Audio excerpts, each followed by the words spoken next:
Okay, so my name is Brianna, and for our new method project, I decided to do a method that would kind of focus on like characters and character development throughout a play and how that can kind of drive the plot rather than like certain events that happen, but maybe how characters create events that happen or how character interactions create things that happen as well. Um, so for this method, I guess kind of like in the explanation, it says like a linear, usually they're like a linear graph or some kind of metaphor. So I guess this would be more like a graphic thing, but it's more like picture a love triangle. And obviously this isn't, you don't have to be in love. The characters don't have to be in love, but we'll have a triangle and there's going to be one big triangle and two little triangles. And the big triangle is going to be talking about the main character of the play. Some plays have multiple main characters or, different storylines or things like that. So this might not be great for plays like that, but characters, plays that have very specific, like this is the main character, then that would be good for that. So then you'd have two minor characters, and that can be sometimes there's only a couple characters, so that pretty much narrows it down. But sometimes there are lots of characters, and so you kind of have to narrow down which characters you want to put for your two minor characters. And the point of the minor characters is to show their connection with the major character and how that moved the plot along too.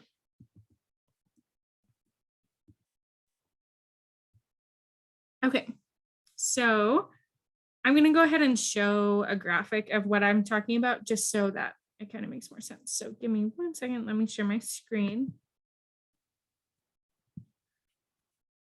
Sorry. Okay, it's just going to be in a Word document, but here is what I was talking about with, there you go, if I skip back. So the main character here, so we're going to have in this graphic, we're going to include information about the main character development from the beginning of the play to the end of the play, and then important traits and motives of that character. And then down here, we have the first minor character. So same information, include information about the character, their motives, and how that influences their relationship with the main character. So are they trying to get something? Are they supportive? Are they a parent? Things like that. And then same for the second minor character. It'll include the same information as the first minor character, just obviously different for a different character.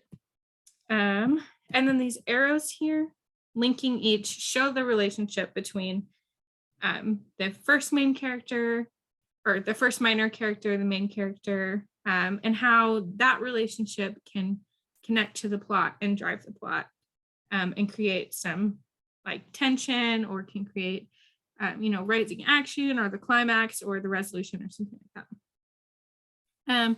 So this would be good in a play where, like I kind of mentioned, it's very obvious that there's a main character that is driving the story. Like this story is about this character's life, or if this character wasn't here, the story wouldn't exist at all, like not in any form.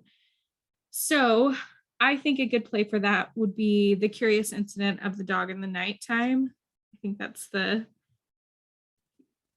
that's right. Okay, sorry, that's a long name, but because we have the main character, Christopher, like that's the whole play is about him and his experience and learning things about his life and about himself.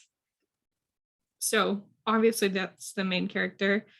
And then you could put two minor characters. You could pick like his mom and dad and how, his dad lying to him shaped who he was and shaped the rest of the story. And then his mom, like coming back into his life and him living with him, like all of those things would be connected and clearly show the triangle of this relationship that drives the plot.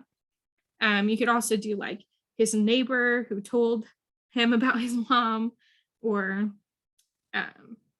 the lady who killed, or the lady whose dog got killed, or her husband, or something like that. Any of those characters would be perfect because they all had a significant role in something that happened important in the plot. I think a play that wouldn't be very good for that maybe would be Saint Joan. Like obviously it's about Joan, but um, like we see two different sides a lot. So there's like main characters on both sides, like Joan, and then we see on the other side like the priests or the Pope, or I can't remember what he was called, but like the other side of the people questioning, we see both sides. So to me, there's a lot of characters and could be more than one main character driving the plot. So I wouldn't use it for that. Yeah, so I just think this would be good for plays where characters are very connected and one main character drives the plot.